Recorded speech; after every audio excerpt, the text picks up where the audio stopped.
Best Health Insurance Plans App. The pros, the cons. Best Health Insurance Plans App is built to help you navigate one of life's most complicated decisions, picking the right health coverage. Most people get this wrong by focusing only on monthly premiums, but the surprising truth is that the right plan balances cost, coverage, and access to doctors.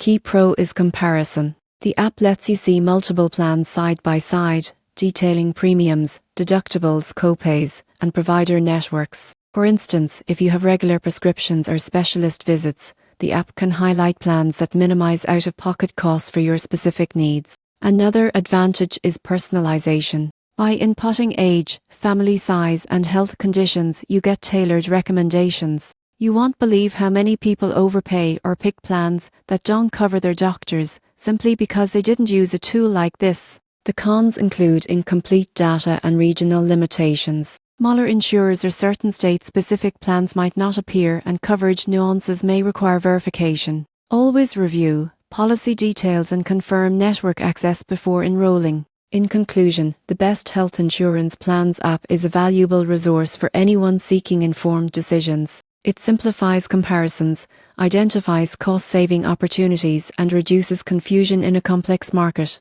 While not a replacement for professional advice in complex cases, it's an essential tool for most consumers.